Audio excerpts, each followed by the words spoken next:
Hi, welcome to NVC Connect. I'm Adi Mihalcea, and my guest today is Annett Zupke from Germany.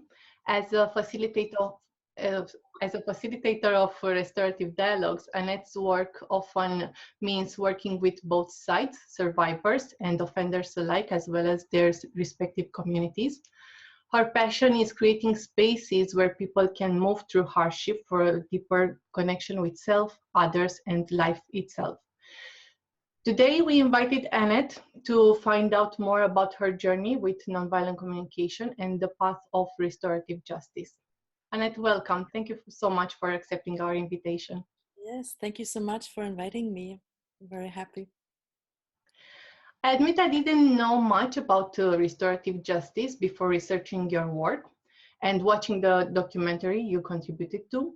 I was overwhelmed seeing so much pain, then amazed by the amount of energy all those involved were willing to invest, and then surprised by not the result itself, but more by the path to it.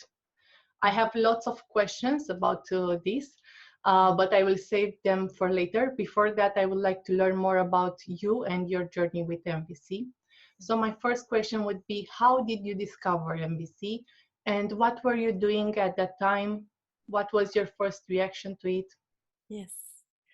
So I was working in Moscow for the German Cultural Center.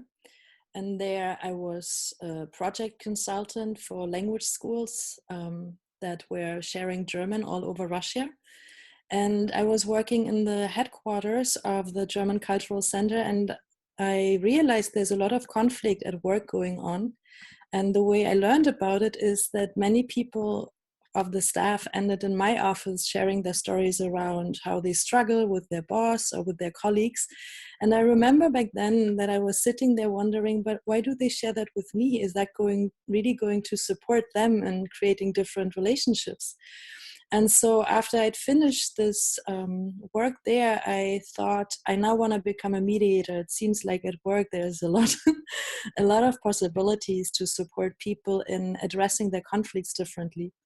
So I did some research on the internet and I found nonviolent communication and I got curious about it. And yet it took probably another 1 or 2 years until I fully stepped onto the path. And that was when Marshall came to Berlin for his last visit.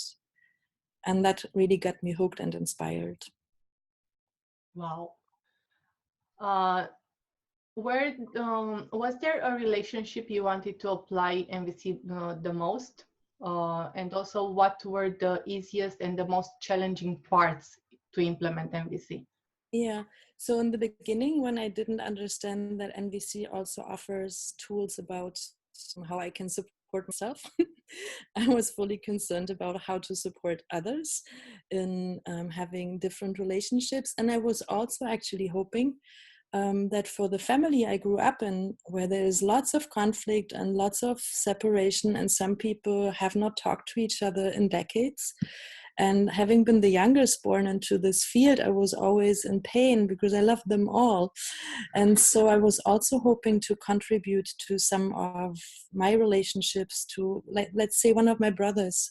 Even him and I, we haven't talked for many, many years and didn't really know why. It seemed like it just happened, and it got more and more difficult to get into connection. Mm-hmm. What contributed to your decision to become a certified trainer? And also, how did your life or routine change when you started the certification process? Yes. So I never wanted to become certified. I didn't see a purpose. I couldn't connect to any of my needs that would have been met through that until I was invited to support that documentary Beyond Punishment. And then there were two things. One was, and I'm noticing how tears are welling up.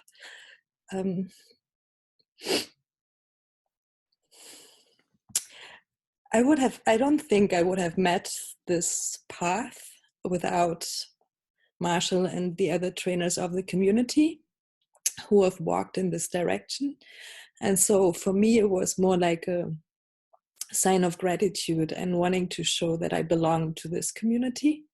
Mm-hmm. And also, having a hunch that it will not stop with supporting that documentary, but that life is drawing me into the direction to support this paradigm of restoring relationships through maps of restorative justice, I also didn't want to stand there on my own in when I work with people working in the justice system or in the prison system. I wanted to have a stronger sense of having a community, a tribe standing right behind me, and somehow becoming a certified trainer seemed to be the way of having the sense inside me to not be alone. Yeah. So it was an act of gratefulness for the many paths that NVC opened for you, and also for the choice that you had to support people, more people with a community behind you. Yes, and in areas where our society still believes that we need psychologists to be there, or people with backgrounds in justice. I also noticed it was also for me to anchor myself in a sense of safety and trust that I can continue moving. Yeah. Okay. How was your personal experience when you starting and introducing NVC to people who came to your trainings? Did you have any fears or doubts? I didn't have many fears, as I'd been a trainer before. It was just a different field. I was teaching German as a foreign language and also supporting people in crossing cultural communication, having increasing awareness and sensitivity. I just tried to remember one of my first trainings. Actually, I was always surprised that even in the introductory trainings, at the breakthrough some people had, or at the conflicts that appeared in the room. I was surprised, and I was most often really intrigued, because this way I believed it's the easiest for us to understand how we can navigate those moments. And so I'm very grateful for all the people who have attended my introductory courses and trusted in us being able to reconnect in those times and deepen the learning. What is something that comes up more often than the rest when you speak with people who seek your support and guidance? Yeah. Actually, I noticed something else is coming up. Can I just share? Yes, please. So whenever I held workshop, I try to give as little input as possible and rather try to have experiences coming up so that we could work with what's there right now.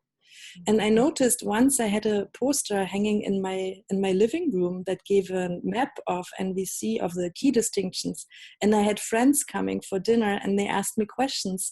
So that was one of the few times where I was talking about NVC, and it really sucked. We didn't have an enjoyable dinner because there was so much arguments coming up within my friends, and I didn't really know back then how to navigate that into a more pleasant conversation for all of us. So that for me too was a lesson, to try to create a field of learning that's different than presenting input from the beginning. So I wanted to share that. Thank you. And then back to your question, if you still want to hear. Yes. So I'm a curious person, so please share as much as you want. And so the question was, what comes up most often when people hurt and pain in relationships with family members of the family of origin is something that I get to hear about most often. And a longing of wanting to find a way to reconnect, and often a lot of hopelessness and resignation, if that is ever possible. Yes. Yeah. There's a lot of pain. I can see that all around me with adults in relationship with their parents and the extended family from the parents. like the heritage. Oh my God, what am I doing with all that? Mm. I can't take it in, and I don't know how to manage. Is it that what is coming? What you were talking about? Yeah, probably. Like also this evening, I received an email on Friday from a person who once was in a mediation training I gave. And she said, oh, there's something coming up that is still painful for me in relation with my mom. Can we have a session? I don't really know yet what it is, but often it's, yeah, I think many of us still carry some grudge around the things that we didn't get from our parents when we were growing up, and where for many of us it seems to feel like, and now we struggle how to navigate through life. And yeah. Mm-hmm. Yeah. What's the one thing you wish people would take and apply in their lives right away when they leave your sessions? Yeah.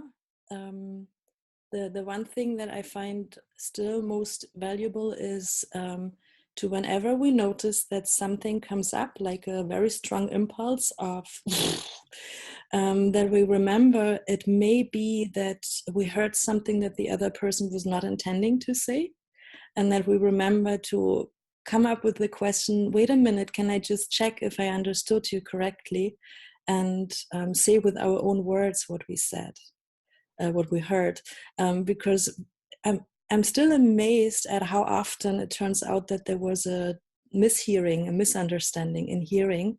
And the moment we can remember and just feedback what we understood, I personally, and also with the people that have learned with me, they report the same thing. We can come back to a place of softness in the connection rather than ending up in rough waters. Mm-hmm. Could that be applied in all conflicts, including, for example, cases from the restorative justice?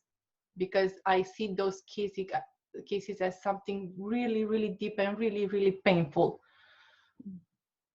Could that be applied in those cases too? Yes, it definitely can be applied there too. Mm-hmm. And this one map that is familiar to many of us through NVC, the restorative circles process, that map really uses it. And yet I've come to discover other maps for restorative justice where something in the preparation and something in the setup kind of supports a different way of sharing and speaking, where this, in my experience, where it's not necessarily needed to reflect what I've heard, because it's almost like people start receiving each other from that place that we're all longing for, and that the map of NVC is also trying to get us to sharing from a deeper level of our being. Mm-hmm.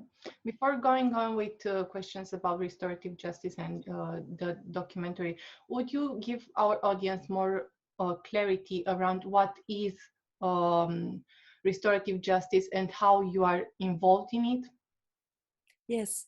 So the way I understand it, restorative justice is a process that wants to support those people directly and immediately affected by painful and harmful actions, to have a way of taking either responsibility for the actions and the consequences that have been there due to choices they made, or give a space where people who are affected by all this can actually be heard, and where their needs matter, and where those people together can find mutual understanding and maybe also solutions of how they would like to live together now in the future.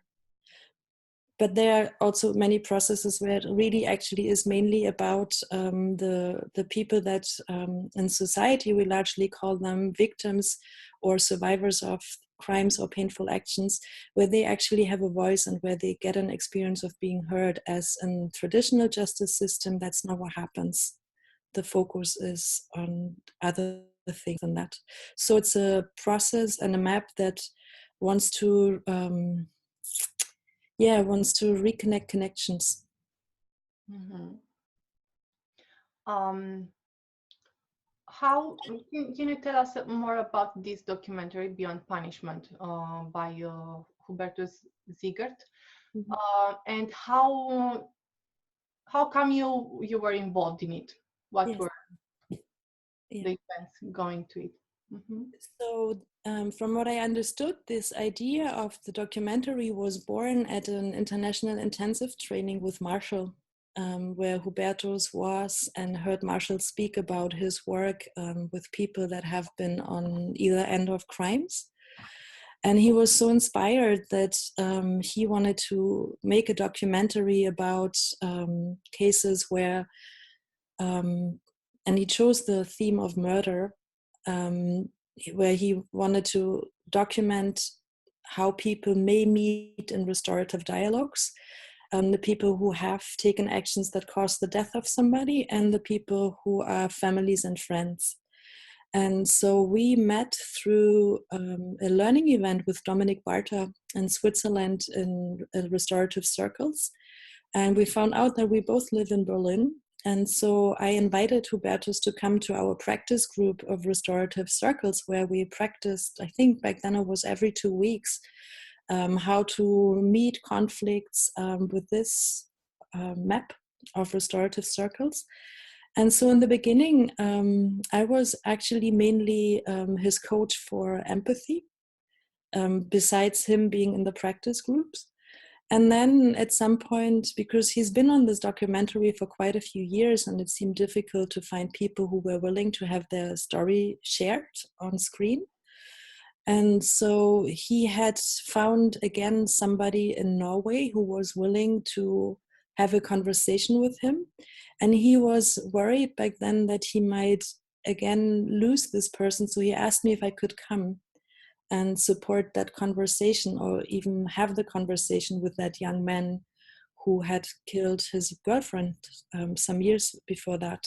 Mm-hmm. And so that's what we did. I went with him, and then we agreed that I would facilitate the conversations with the two men in the Norway story.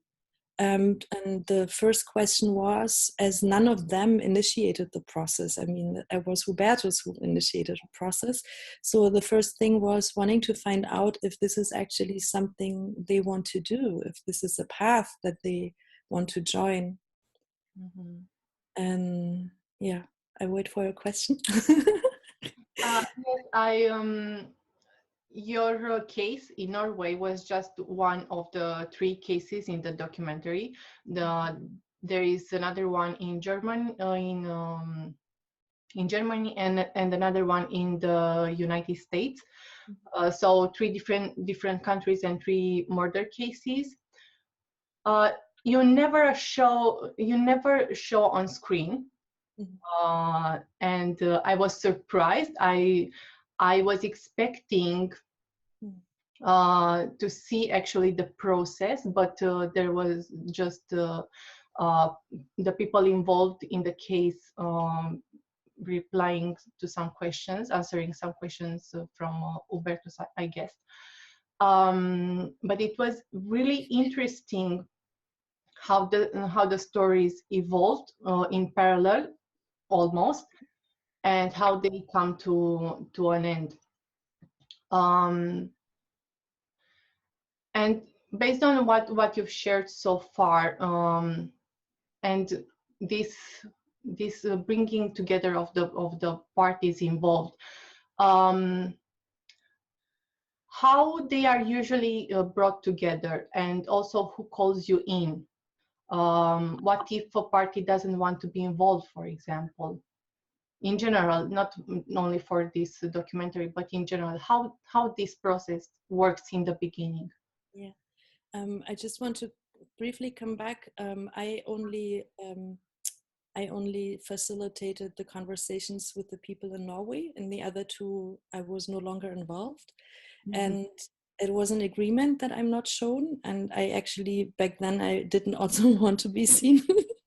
But I was a bit sad and disappointed when I eventually saw the documentary, and in the Norway story, the voice of the filmmaker was coming in. And so the impression is easily that he facilitated the conversations. And there's, yeah, I just want to voice that. And so you asked how it's done in general. You know, to be honest, for me, the work in Beyond Punishment was the first time that I was asked to step in.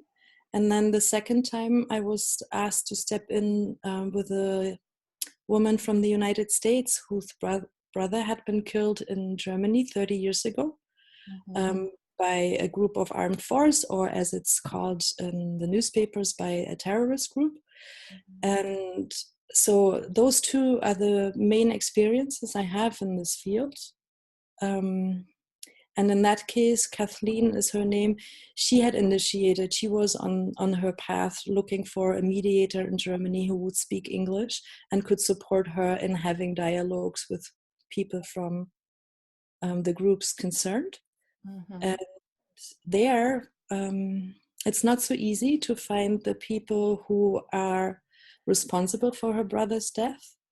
But we found a few people who used to be members of two of the big groups that had, yeah, for ease I now call them terrorists. But we really made it clear that the self-understanding is a different one. It's more like a freedom fighter. I think that's what they more understood themselves.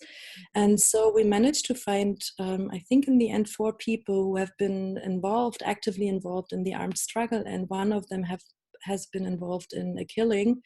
And we managed to have like a surrogate dialogue. And yes, sure, go on. And yeah, maybe it's because I find that quite sweet detail. And the way how we found the first 2 people was through the NVC network. One of them had been an active member in our practice group of restorative circles. And we had kind of become friends, and I always felt like, I really like her, and I feel very open to her, but it always feels like there's something in the middle. And I didn't know what it is until one day she said she really wants to be honest now with people that she gets friends with. And she wants me to know that she's been in prison for more than 20 years because of terrorist activities. And so I asked her if she would be willing to meet this woman from the United States.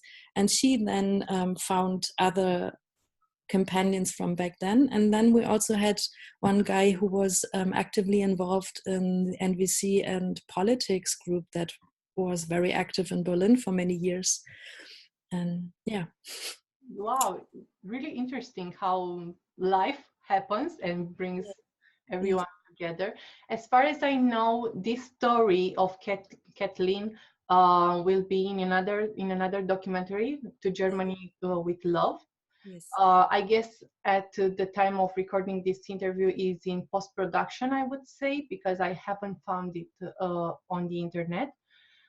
For those who want to see Beyond Punishment, they can watch it and rent it on Vimeo on demand. It's just $4 for 48 hours, and they can see it there. I recommended it with all my heart. It was really educating and eye-opening about this world. Yeah, and I am so curious and excited to see the next documentary. Once it's out, I hope I will find out. Yes, I will let you know. They are hoping the film will be finally edited, and they are hoping that they can bring it out in Europe, in Amsterdam in fall. Oh, that would be wonderful. Yeah. Back to the restorative justice meetings, I'm wondering what steps are necessary before the very first meeting of the parties. How do you prepare yourself, and how do you prepare those involved? Yes.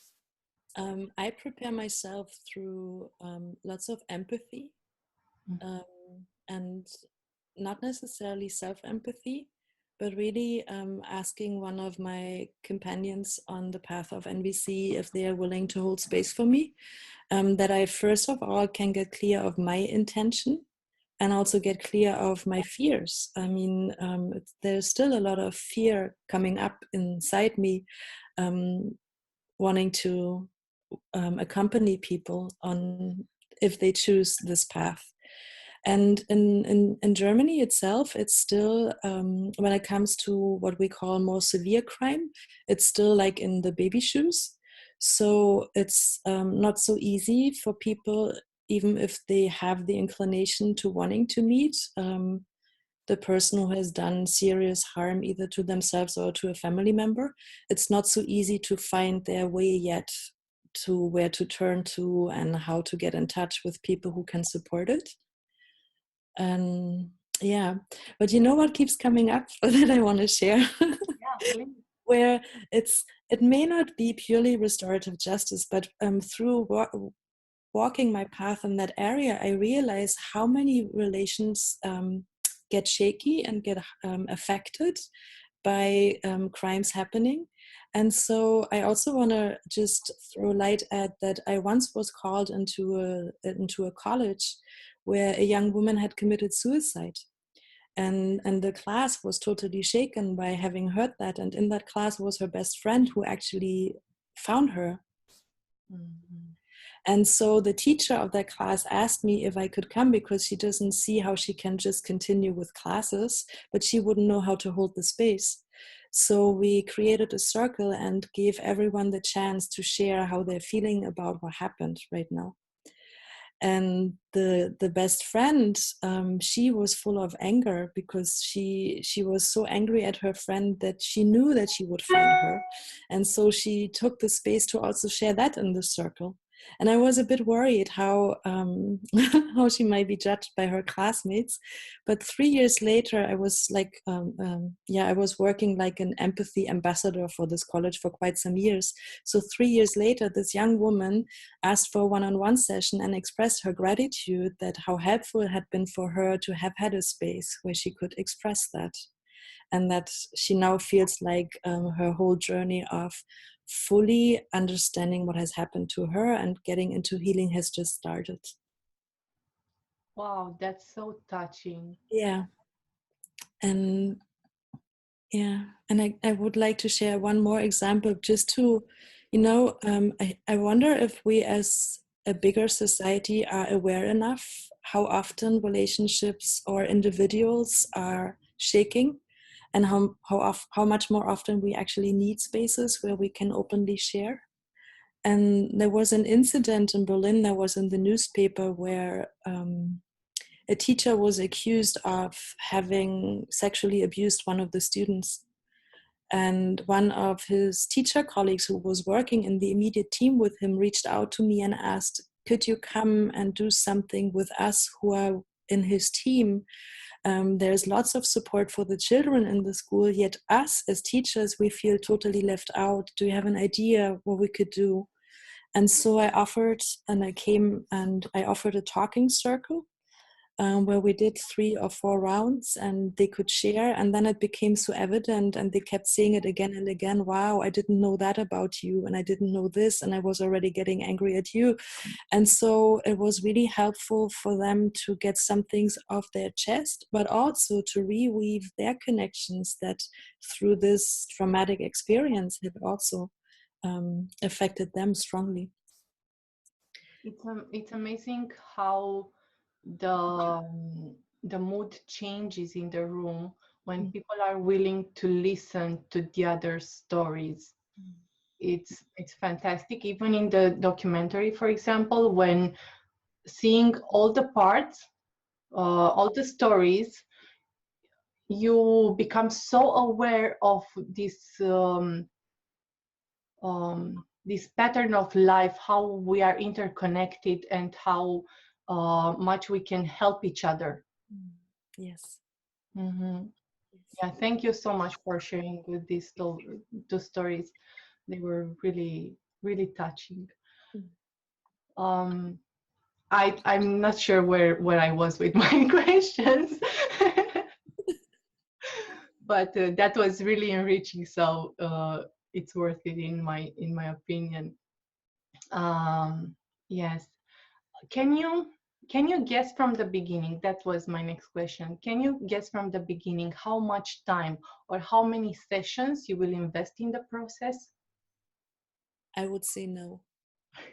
It really depends. And I mean, especially the people who experience a loss of either a loved one or a certain vital aspect of their own lives. I so much want to support those people to define the pacing. Mm-hmm. And so the way I understand my role is to really like walk next to them. Like I was just translating for Gina Laurie on the weekend, where she was introducing a dance packet, dance floor, it's in English. And there again, she so made clear how walking next to this person, and this is how I also experience in the other field that I'm moving into. I need to be able to walk in their pace next to them, and through my questions, support and helping to find out where in their process are they right now. And I had for Beyond Punishment, I had a mentor from the United States. She's not from the NVC context, but she has lots of experience in facilitating what they call victim offender dialogue. And she told me that sometimes when people approach her and say, I want to meet the person who has killed my brother, or I want to meet the person who has raped me, that from that moment of initiating, it can take up to 2 or 3 years until they're actually really ready for the meeting. Or it can also just take 3 months or 6 months. It really depends. Mm-hmm. Yeah. What are you careful to not do during the sessions and during the meetings?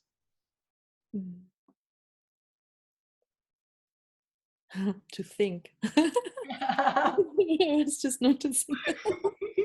Yes, I actually really try to very carefully tune into a different place of my being that, if we want to use words, probably points to feelings and needs. Mm-hmm. Yeah, and what else comes up?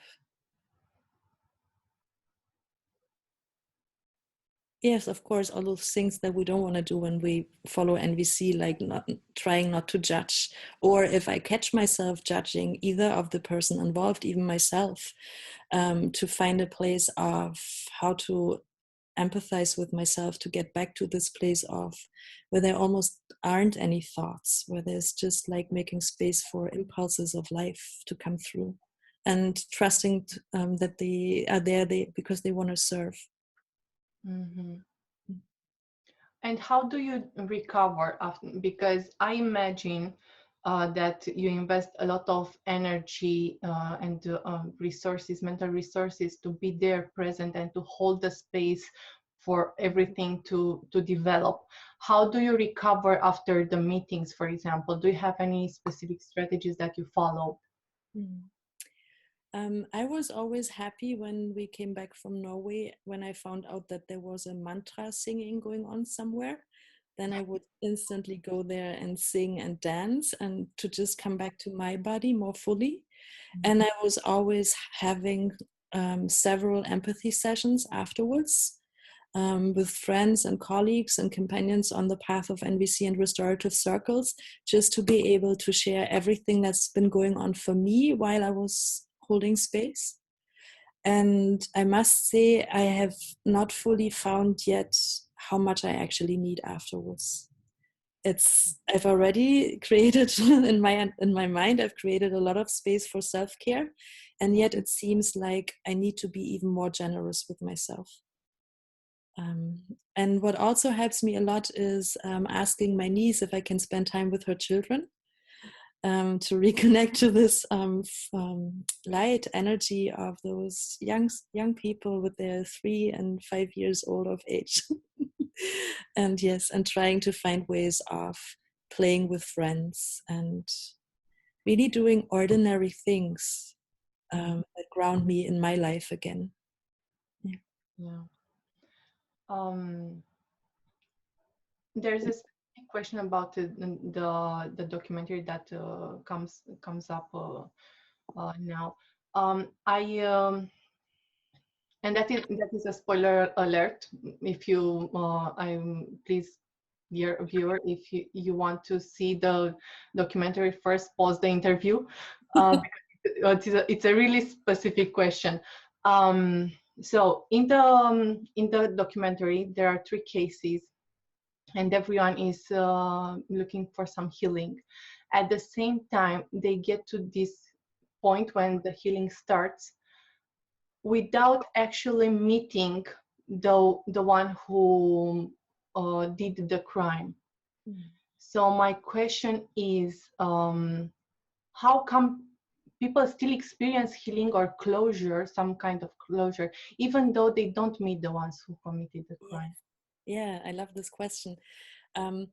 So I stopped working for this film the moment I received a no from the father in Norway, a no to, no, I don't want to meet this guy. That's when it became clear for me, my role is over. And yet the filmmaking went on. And yeah, and so later the filmmaker sent me a message saying, hey, I want you to know that Eric said, it's on screen now, that this restorative justice approach was the best offer he's gotten ever since his daughter was killed. And so I was sad that I wasn't there, because of course I had tons of questions. What does he mean by that? So I reached out to Eric and asked if he would be willing for another conversation, because I really would like to hear what he means by that.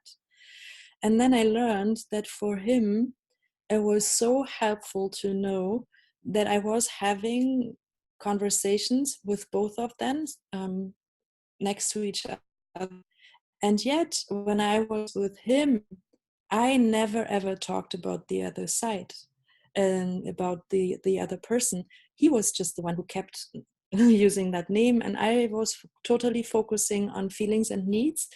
And I tried to do it in a way that's not so much an empathy session, because that's where restorative justice and healing empathy sessions vary a little. Because if the question was he exploring whether he wants to meet the other person, it wasn't my task to fully to support the letting go. And however, that's evidently what happened. He said he is no longer afraid. Like in our conversations in the beginnings, a lot was spoken around how much fear he has to accidentally meet that person. And he keeps turning around over his shoulder, seeing if he's there. And that has gone. It has shifted into, yes, I still believe it will be uncomfortable to meet that person, but I now have space to grieving. And yeah, and that was really touching to hear, because that was one of the thoughts that kept coming up for me while I was with him in conversation. I kept wondering, wow, where has the grieving, when can it happen? How can it happen? And so it seemed like for him, just this, what in restorative circles we might call pre-circle, although we didn't use that map, was supportive in getting unstuck inside and focusing more on his process of how can come back to life without being constantly attached, mentally attached to the other person. Mm-hmm. Yeah, thank you for clarifying that. I was really, I don't know exactly, puzzled by this, because I was waiting for the moment, at least this was my expectation when I started watching the documentary, and that was a surprise, and also, but a really pleasant surprise for me. Yeah, I mean, I have also lots of thoughts about the documentary, but the one thing that I like about it is that it gives us an insight on that part of the path that we don't get to see in other documentaries on restorative justice. All the other documentaries I've seen, there it's already clear when the documentary starts that the people want to use that path. But here we get to see people who are asked, and there's a little curiosity, and then they are filmed in walking their questions and maybe also their fears and their resistance. And that's what for me is the strength about Beyond Punishment, to be reminded of it's not so easy for most of us to wanting to walk that way. I've read a few stories by people who have lost their loved ones through murder, who instantly knew they want something good coming out of that, and who instantly knew they want, as soon as the person who killed their beloveds is found, that they want to go into conversation. Yet I believe that's really the minority. For many more people, it's like a process. Mm-hmm. Yeah, I agree with that. Um, I want to be mindful of your time. So I have two more questions about yourself. But before getting to that, is there anything about restorative justice or the documentary or your work that you would like to share with our audience and I haven't given you the opportunity? Yeah, there's one thing coming up. What I liked about the cooperation between the filmmaker Huberto Siegert and I is, thanks for having met in restorative circles. We both had the agreement that we want to address every conflict that's coming up. And believe me, it was many. And addressing also meant that we are not alone with this, that we will always quickly get support. And it was, in the beginning, it was a lot from the restorative circles community. And then there was one day where we were preparing for another trip to Norway. And in the preparation, it became clear that we again have a stuckness. And so I looked on my Skype list if I find an NVC colleague who would be willing to mediate. And I asked somebody, and he said she's available in half an hour. And then I'm like, maybe I find somebody else. So I saw one of my oldest friends on the Skype list, and I asked her, and she's not familiar with NVC. I asked her if she's willing to spend 20 minutes with us mediating. And she's like, yeah, I'm willing, but what do I need to do? I've never done that. And I said, I cannot hear what he's trying to say, and he cannot hear what I'm trying to say. So could you just rephrase what you hear me say and rephrase what you hear him say? And I guess that's all it needs, and then we can move on. And I'm sharing that because, yes, some of the aspects of NVC may take a lot of time to integrate, but then some of the aspects it's so easy to do. And so she jumped in as our mediator, and after 20 minutes, we had resolved that conflict. And it was the easiest working trip that we ever had together. It created a lot of clarity. Yeah. Yeah. That's amazing. The person who doesn't know NVC, Mm-hmm. and I don't know if that person had some background in mediating or something. No. No. Wow. All That's I the story. Yeah. All I knew is that it's a friend where I can trust that she won't be biased in favor of me. Mhm. Yeah. Yeah. Annett, what are you doing at the moment? Any plans in progress? And where can people find you? Yes. So currently, I dedicate quite a bit of my energy into cooperations with prisons and different ministries of justice in Germany for events and presentations on the power of circles and meetings of people that have experienced harm or have caused harm and the communities. Like last week, I was invited to one city where the event was not in the prison, but the director of the prison and her second person, they came and they brought a man who is still in prison for murder. And the rest of the people were community members from church. And we had a rather spontaneous circle. I mean, they didn't come with the invitation, there will be a circle, but we had a circle, a talking circle. And I was touched to see how willing people are to go to vulnerability and depth. And so this encouraged me to wanting to serve more in this area. And I'm very much dedicated to support people in their conflicts, in their families of origin, their nuclear families. Yeah. Your website is in German. Do you have any English website or page that you share with people? Not yet, but after this interview, I'm again motivated to come up with a with an English-speaking website. Yes. Yeah. And the last question I have for you, what is the vision you hold for the world and the role that NVC could play in it? Mm. Yeah.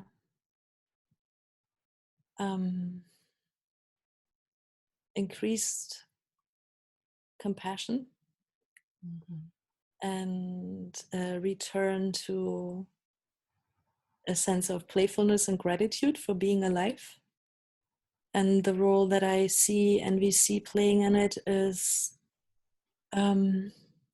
it's a very powerful map that gives us words and that gives us tools to also like reframe our thinking into a more life-serving way of thinking, and and creating spaces where real listening, like deep listening, can happen.